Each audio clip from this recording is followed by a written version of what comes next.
geerida Dr. Enow oo mid shakhsi kasta oo Soomaali ah taabatay wuxuuna kaga duwanaa dadka kale wuxuu asagu aaminsanaa ummadda Soomaaliyeedna qalbigooda iyo maskaxdooda ku hantay marka waxay geeri naxdin leh. I am doing the handwork. You insult me because of doing the handwork. waxaan ku shaqaysanaa waa farsamada gacanta waxaana nagu caayaysaan waa inaan farsamada naqaano kabaha lagu tolay borsa lagu sameeyay. You respect the Italian who makes the shoes and the handbag. waad xushmaynaysaa Talyaaniga kabaha iyo boorsada tola laakiin kan Soomaaliga ah ee kula jooga ee kabaha mindida iyo birahaba farsameeya si joogta ayaad u takooraysaa ma isweydiisay weli horta qof aqli leh ma tahay. Ask yourself, are you intelligent really? Allah u naxariisto Professor Enow geeridiisu waxay noo taabatay si aanan ku soo koobi karin kaamiradan oo naxdin aad weyn ayay nagu noqotay maxaa yeelay waxaan jiray arrimo badan oo aan ka wada shaqeynay professorka shakhsi ahaan waan isla soo shaqeynay arrimahan la dagaalanka cunsuriyada ayaan iskala shaqeynay. You can't believe when my brother graduated from primary, all the teachers, all the parents were invited there, and my brother was #1 in the school. ma rumaysan kartid markii walaalkay uu ka baxayay dugsiga hoose waxaa jirtay in ay joogeen waalidiinta ardayda oo dhan oo la casumay walaalkay waxa uu galay kaalinta koobaad ee iskuulka maada kasta 100% ayuu keenay because he scored all 100. So the headmaster said, maamulihii iskuulka oo ardayda guddoonsiinaya shahaadooyinkii ayaa waxa uu yeeray walaalkay waxa uu yiri waa ardaygan oo kale kanaan u baahanahay ee barito mustaqbalka dalka anfacaya. So the headmaster said, this is the kind of student we want. This is the kind of student who will help tomorrow the country, the whatnot and whatnot. isaga iyo walaalkiis waxay heleen waqti yaroo waxa jirta equal opportunity Soomaaliya ay soo martay oo dadka aan loo fiirinaynin qabiilku ka dhashay iyo meeshuu ka soo jeeday wax ma yaqaana lagu tartamay ayaa jirtay marka waagaas isaga soo baxay iyo dad yaroo farqu tiris isaga walaalkiis oo markaas soo baxeen. My brother is a Bantu or a Jareer, whatever you want to call it locally. walaalkay waa Bantu ama Jareer sida gudaha looga yaqaano mid ka mid ah waalidiintii Soomaalida ahaa ayaa inta uu istaagay waxa uu si carale kor u yiri war hadda ma waxaadna leedahay caruurteen oo dhan ma adoonkaas ka badiyay.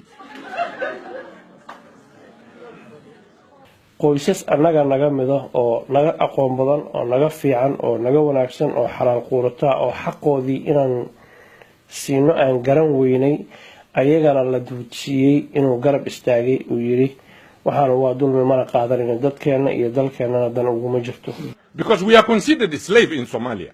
waxaana loo haystaa inaan addoomo nahay Soomaaliya ma ahan inaga oo kaliya ee qof kasta oo Afrikaan ah haddaad madowdahay oo aad san weyn tahay oo aad timo adag tahay waxa tahay addoon ma garanayo cidda ileh waxaan raadinayaa cidda aan addoonka u ahay welina ma hayo. I'm looking for my master, I don't see yet.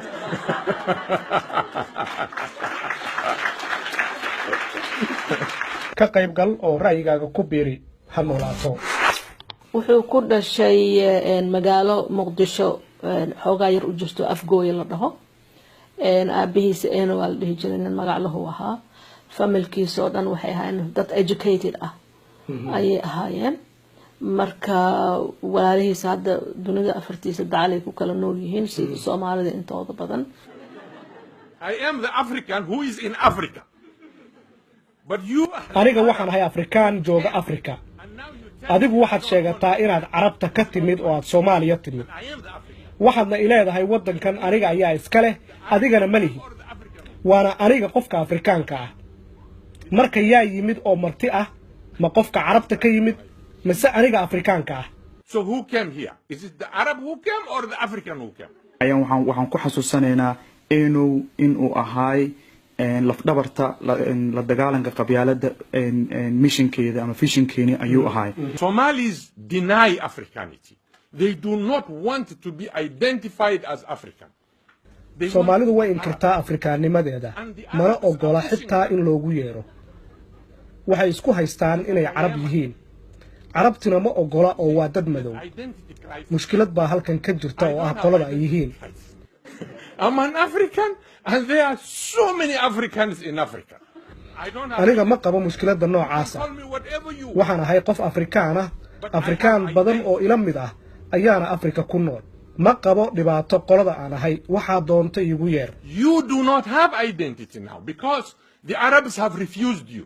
They are telling you ya abid. Laakiin waa adiga cidda aan qolo u yahay la garanaynin. Sababtoo ah Carabtii way ku diideen oo waxay ku yaqaanaan inaad tahay adoon. Soo kuma wanaagsanaan lahayn marka inaad i aqbasho aniga oo walaalka ah inta aad Carab aan ku ogolayn isku qaadi lahayd. And you better off to accept me as your brother rather than going to an Arab. war haddaad cunsuri tahay duni lama jaan qaadi kartid. Afrikaan dad cunsuriyeenaya haddaad tiid ilaa Afrikaanaad tahay. Haddaad isku malaysid qofka Soomaaliga duu isku malay inuu Afrikaan ahayn. Muraayad hor istaag isfiiri. Balyaata isfiiri bal hor. Dad ku nooshahay.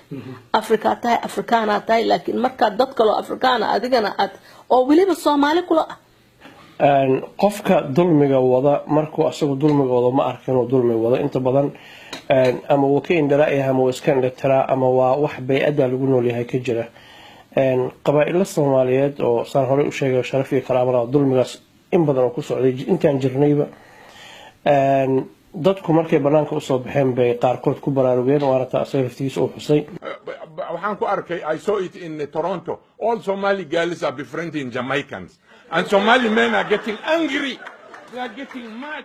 Toronto ayaan ku arkay gabdhihii Soomaaliyeed oo Jamaican wada raacay. Raggii Soomaaliyeed way xanaaqsan yihiin waali ayay isku rideen. Waxaan ku iraahdaa maxaad macna darro dhiikar isugu kicinaysaan. Sababtoo ah Jamaicanka waxba kama qaadi karaan oo uguma hanjabi karaan sideena oo kale markii aan wadankii joognay. You see the reality. Why Somali anaga dad geesi baan nahay dirac we are Jamaican why can't we stop them? Why don't we stop the Jamaicans from our girls? Waad aragtaa xaqiiqda jirta Soomaaliya. Maxaad Jamaicanka u joojin weyseen?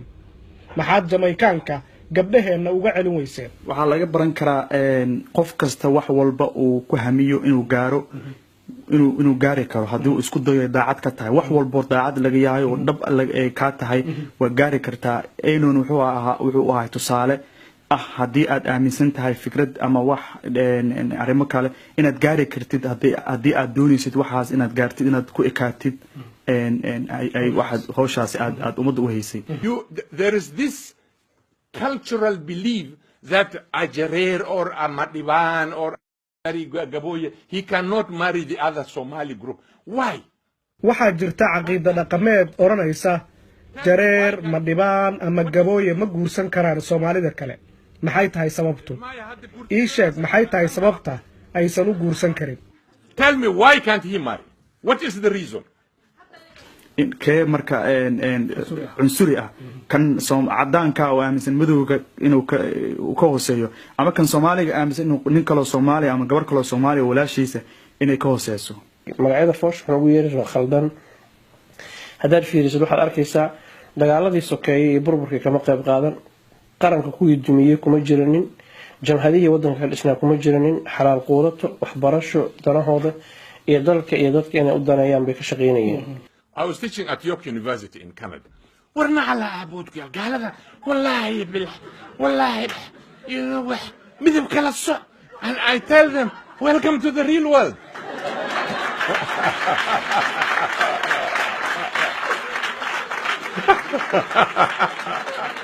waxaan macallin ka ahaa jaamacadda York ee dalka Canada waxaan arkay arday Soomaali ah oo ka cabanaysa cunsurinimo waxaan ku iraahdaa ku soo dhawaada dunida dhabta ah sababtoo ah anigu waxaan qabaa tababar aad idinku isiiseen markii aan dalkii joogay waxa aad ka cabanaysaan waxba iigama duwana jab doolsha xitaa hal maalin oo kaliya weligay cunsuriyad kuma dareemin Canada sababtoo ah idinka ayaa horay ii tababaray I never felt even single day in Canada that I was discriminated. Never. Because I was already prepared by you guys. geesinimo dhiiranimo iyo inuu meel walba istaagay uu ka hadlay uu ka qayliyo dood walba ka qayb galay oo yiri cunsuranimo Soomaaliya ka jirtay joojiya ummad iyo cunsuriyad taas ayaa aad loogu xasuusanayo qabyaalada kulay ma ahan wax haddii aan maanta aan ku dhaho qabyaalad ayaan taabatay oo kama hadli karay sida aynu u taabatay laakiin waan dareemi karaa in uu hayo shaqo aad weyn oo anagana inoo ahayd laf dhabar shaqada hayno ayuu laf dhabar ayuu ahaa asaga gacantiisa dabku ku shiday ee ahaa in loo halgamay in laga qayliyo in laga hadlo in Soomaali ay sud indhaha furto laga fogaado foolxumadan lagu fogaaday laga fogaado ayaan rajeynaa dhalinyarada in hawshaas u taala aragtidaydu waxay ahayd xaqiiqatan kuwa badan oo madaxweynenimo iyo musharaxiin ordaya inuu asagu u qalmo ummadda Soomaaliyeed codkeeda ay siin lahayd xaqiiqa laakiin nasiib daro Ilaahay uma qarin ka qayb gal oo ra'yigaaga ku biiri ha noolaato si aad u hesho muuqaalo cusub fadlan subscriber noqo si aan u ogaano tusmooyinka aad ka heshay like saar ama share leh oo si fudud ula wadaag saaxiibadaada baraha xiriirka bulshada wixii talo ama tusaale ah fadlan ha naga bakhaylin ee hoos noogu dhaaf mahadsanid